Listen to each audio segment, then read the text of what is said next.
Hi, my name is Addison Golightly, and this is my justification for the design choices that I made while creating this mental health PSA for the university community. First of all, the topic of mental health is an important topic for the community because recently nationwide suicide rates are increasing. And mental health in general can be challenging for individuals and especially busy and young college students. With that being said, I made this PSA to bring awareness to this issue and in turn, hopefully to encourage those struggling to find help. And since I am just bringing awareness and not stating any specific opinion, I chose a neutral stance. Alright, now in order to effectively create this PSA and accomplish my purpose, I used 3 different graphic design principles.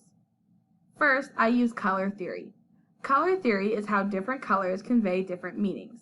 I chose to use Vandal colors, like Vandal gold, gray, white, and then black for the text.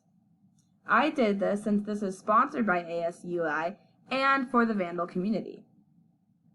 The second graphic design principle I used was visual hierarchy. Visual hierarchy is how design levels convey orders of importance.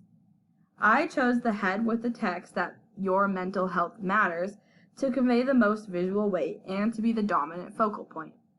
I did this in order to get the audience's attention and to share with them the main idea of my PSA.